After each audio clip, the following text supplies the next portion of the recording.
বাংলার জনগণ শাহজালাল শরীয়তুল্লাহর ভূমি থেকে তোমাদের সংগ্রামের সাথে নিজেদের সংগ্রাম এক করে নিচ্ছে। হে আল্লাহ, গাজার এই অদম্য ভূমিকে তুমি সেই শিলা বানিয়ে দাও যা দিয়ে ভেঙে যাবে দখলদার ইসরায়েলের সকল ষড়যন্ত্র। দখলদার ইসরায়েলি বর্বর আগ্রাসনে গাজা আজ মৃত্যুপুরীতে পরিণত হয়েছে। ইতিপূর্বে ইংরেজি এবং আরবিতে ঘোষণাপত্র এবং অঙ্গীকারনামা পাঠ করা হয়েছে। আমি এ পর্যায়ে আপনাদের সামনে বাংলা অংশ পাঠ করে শোনাচ্ছি। বিসমিল্লাহির রহমানির রহিম। হে সংগ্রামী জনতা, আপনারা জানেন দখলদার ইসরায়েলি বর্বর আগ্রাসনে গাজা আজ মৃত্যুপুরীতে পরিণত হয়েছে। খাদ্য, পানি, জ্বালানি ও ঔষধ প্রবেশের অবরোধ সৃষ্টি করে পুরো জনপদকে অনাহারে মৃত্যুর মুখে ঠেলে দেওয়া হয়েছে। 2023 সালের 7 অক্টোবর থেকে এই পর্যন্ত হাজার হাজার নারী, শিশু, বৃদ্ধ, সাংবাদিক, প্রতিবাদী জনতাকে হত্যা করা হয়েছে। ক্রমাগত বোমাবর্ষণে হাসপাতাল, স্কুল, বিশ্ববিদ্যালয়, মসজিদ সবকিছু ধ্বংস করে দেওয়া হচ্ছে। রাতের অন্ধকারে শেষ আশ্রয়স্থল শরণার্থী শিবিরকে এয়ার স্ট্রাইক করে মাটির সঙ্গে মিশিয়ে দেওয়া হচ্ছে। সরাসরি গুলি করে হত্যা করা হচ্ছে উদ্ধার কর্মীদের। আজ এই গাজাকে কসাইখানায় পরিণত করা হয়েছে, যেখানে প্রতিদিন নতুন নতুন গণকবর খোঁড়া হচ্ছে। আজ দিনের পর দিন দখলদার ইসরায়েল সেই কবরকে আরো বিস্তৃত করছে। প্রতিনিয়ত দীর্ঘ হচ্ছে নারী, শিশুদের লাশের সারি। সাংবাদিকদেরকে হত্যা করা হচ্ছে যাতে বিশ্ববাসী ইসরায়েলি বর্বরতার সত্যটুকু জানতে না পারে। এই পর্যন্ত শত সহস্র মানুষ নিহত হয়েছে, লাখো মানুষ হয়েছে গৃহহীন। এই পরিকল্পিত হত্যার বিরুদ্ধে সারা দুনিয়ার মানুষ রাজপথে নেমেছে। স্বাধীন ফিলিস্তিন আন্দোলনের সংহতি জানাতে গত 12 এপ্রিল ঢাকার লাখো মানুষ জড়ো হয়েছিল মার্চ ফর গাজা কর্মসূচিতে। আজ যখন নেতানিয়াহু পুরো গাজা দখলের পায়তারা করছে, তখন আমরা আবারও রাজপথে নেমেছি। আমাদের কণ্ঠ গাজার কণ্ঠ, আমাদের প্রতিবাদ মজলুমের ফিলিস্তিনের পাশে দাঁড়ানোর অঙ্গীকার। এই মিছিল কেবল প্রতিবাদ নয়, এটি আমাদের দ্রোহের বহিঃপ্রকাশ।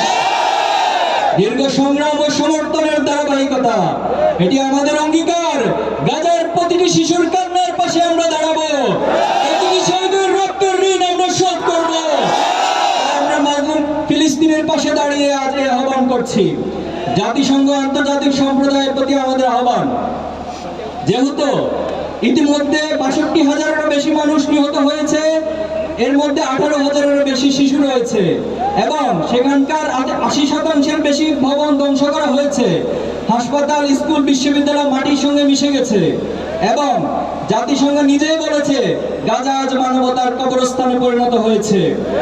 এবং আন্তর্জাতিক আদালতে ইসরায়েলি নেতাদের বিরুদ্ধে যুদ্ধ অপরাধের দায়ে গ্রেপ্তারি পরোয়ানা জারি করা হয়েছে এবং আন্তর্জাতিক বিচার আদালত বলেছে ইসরায়েলকে গণহত্যা বন্ধে ব্যবস্থা নিতে হবে। পশ্চিমা রাষ্ট্রগুলো এবং অর্থ সাহায্য এই হত্যাযজ্ঞ দীর্ঘস্থায়ী করছে। সেহেতু আমরা জাতিসংঘের উদ্দেশ্যে ঘোষণা করছি, 1. অবিলম্বে গাজা ইসরায়েলি গণহত্যা বন্ধ করতে হবে। 2. জায়নবাদী ইসরায়েলের গণহত্যা বিচার আন্তর্জাতিক আদালতে নিশ্চিত করতে হবে। 3. যুদ্ধবিরতি নয়, গণহত্যা বন্ধে কার্যকর এবং সম্মিলিত পদক্ষেপ নিতে হবে। 4. 1967 সালের পূর্ববর্তী ভূমি ফিরিয়ে দিতে বাধ্যবাধকতা তৈরি করতে হবে।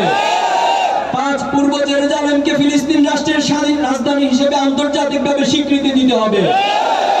6. ফিলিস্তিনের আত্মনিয়ন্ত্রণ, নিরাপত্তা ও রাষ্ট্রীয় সার্বভৌমত্ব প্রতিষ্ঠার পথ উন্মুক্ত করতে হবে। 7. ইসরায়েলি পণ্য, প্রযুক্তি, অস্ত্র বিনিয়োগের উপর বৈশ্বিক নিষেধাজ্ঞা আরোপ করতে হবে। 8. গাজায় অবরোধ ভেঙে খাদ্য, পানীয়, ঔষধ ও মানবিক সহায়তা প্রবেশের নিশ্চয়তা নিশ্চিত করতে হবে। 9. জায়নিস্ট অর্থনীতিকে সহযোগিতা করা বহুজাতিক কোম্পানিগুলোকে কালো তালিকাভুক্ত করতে হবে। 10. আন্তর্জাতিক মানবাধিকার সংস্থা ও গণমাধ্যমকে গাজার প্রবেশাধিকার দিয়ে গণহত্যার সত্য বিশ্ববাসীর সামনে তুলে ধরতে হবে।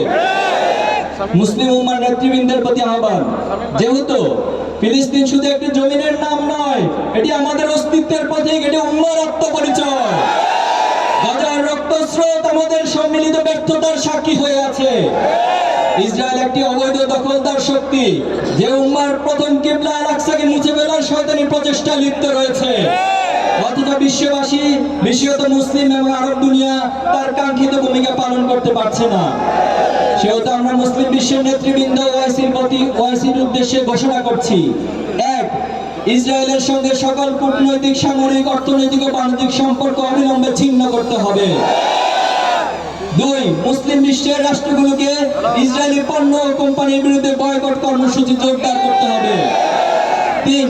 গাজার মজলুম জনগণের পাশে ঔষধ, খাদ্য, আশ্রয় ও মানবিক সহায়তা দ্রুততম সময়ের মধ্যে পৌঁছে দিতে হবে।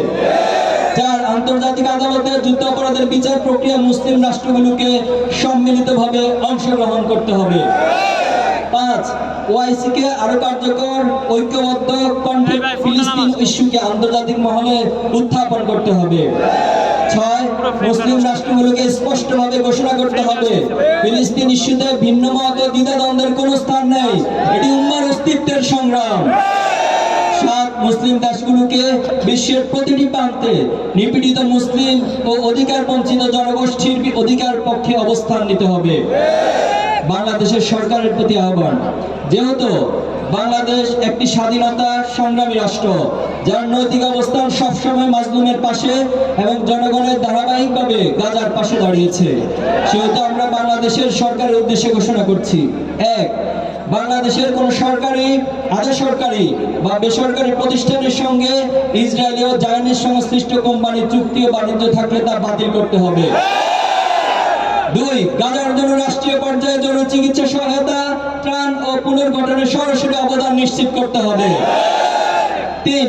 ইসরায়েলের বিরুদ্ধে আইসিসি, আইসিজে এর প্রক্রিয়ায় বাংলাদেশের ভূমিকা আরো জোরদার করতে হবে।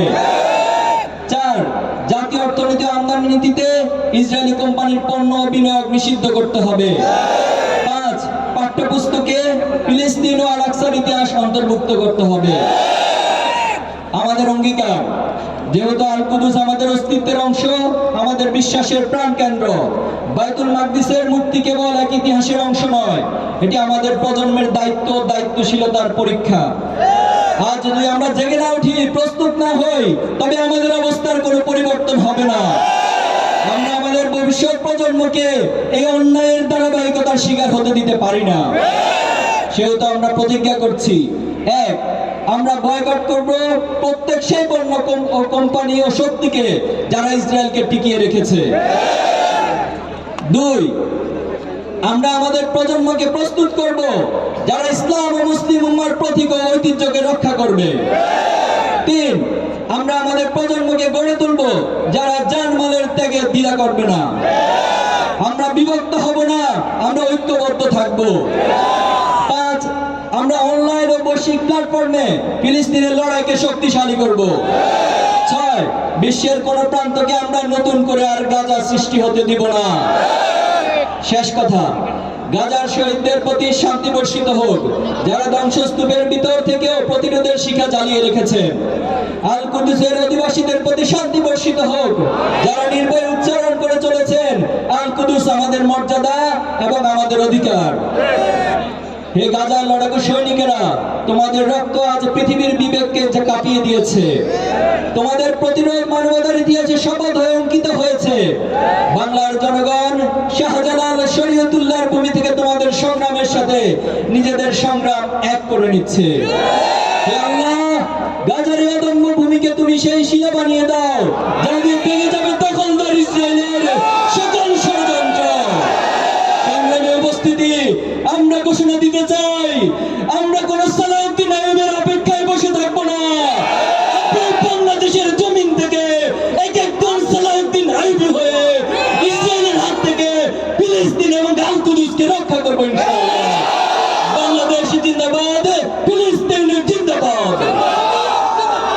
দেশের #1 ট্রেডিং অ্যাপ নিফটি ফার্স্টে পাচ্ছেন ট্রেডিং এর সব সুবিধা, dual exchange access, company analysis, portfolio তৈরি করা সহ আরও অনেক ইউনিক ফিচারের সাথে ট্রেড করতে ডাউনলোড করুন এক্ষুনি।